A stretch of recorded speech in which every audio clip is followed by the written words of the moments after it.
aujourd'hui, je vous emmène à la découverte des saveurs piquantes du côté de Raren, dans la dernière moutarderie de notre province de Liège.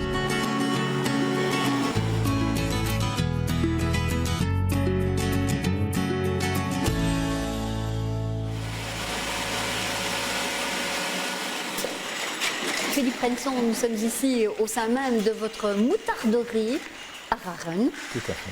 C'est la dernière, à mon avis, vous êtes comme le dernier des Mohicans dans la province de Liège. Ah ben je crois, dans la province de Liège, nous sommes le dernier, je crois. Et pourtant, vous m'avez confié qu'avant-guerre, les moutarderies, il y en avait. Avant-guerre, il y avait environ 90 moutarderies en Belgique. Donc, hein. Et donc là maintenant, vous restez... Et nous restons maintenant, à mon avis, une petite dizaine. Dont une à Raren, qui a gardé la tradition familiale. Parce que vous êtes une entreprise encore familiale aujourd'hui. L'entreprise a été créée par mon beau-père dans les années 50. Oui, oui. Et j'ai repris les affaires dans les années 80.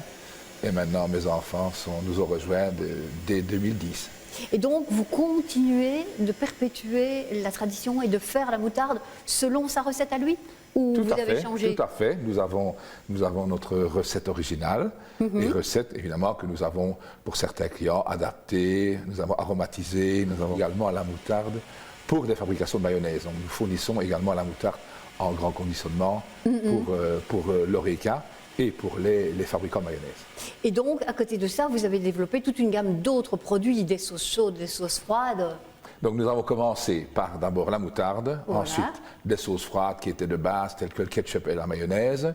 Ensuite, dans les années 70, les plats préparés se sont mis à la mode et nous avons commencé les plats préparés, qui est une autre division de notre société, comme des sauces chaudes. Alors au niveau des moutardes, nous avons donc toute une gamme de moutardes aromatisées, ainsi que nous avons des vinaigrettes à base de moutarde notamment, toute une série aussi de sauces à base. De votre moutarde. Voilà, tout à fait. Voilà. Et dans le commerce, comment est-ce que je peux retrouver vos produits? Par exemple, dans les magasins bio, c'est assez facile. Évidemment, dans les magasins bio, donc en fait le bio, c'est depuis 2 ans. Nous avons mis un pied dans ce marché, qui est un marché très porteur et d'avenir. Et vous avez un beau nom.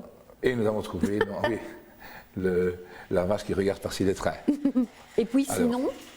Nous avons alors la gamme La Délicieuse, qui est notre marque pour les produits d'épicerie fine. Donc là, vous les retrouverez uniquement en épicerie fine.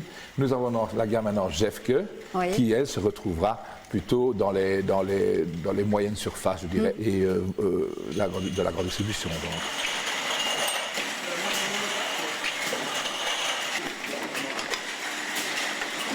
Raphaël, vous savez nous expliquer comment on fabrique de la moutarde? Parce qu'on la voit toujours en pomme, mais ça se fabrique comment? Alors, c'est pas aussi simple qu'on pourrait le croire. Ah bon, déjà? On a besoin d'un outillage assez spécifique. Donc en fait, la moutarde est fabriquée grâce à un moulin. Oui, donc avec des graines de moutarde? Oui, donc la recette est plutôt simple. Ce sont des graines de moutarde, du vinaigre, de l'eau, du sel et des épices. Le tout mélangé fait un mélange non homogène, et alors c'est en passant par des pierres qui frottent l'une au-dessus de l'autre qu'on va avoir un mélange homogène, lisse et onctueux de la moutarde qui chez nous s'appelle la moutarde douce. Et donc vous dites bien moutarde douce, mais tout le monde connaît aussi la moutarde qui pique fort, la moutarde genre Dijon. C'est quoi la différence?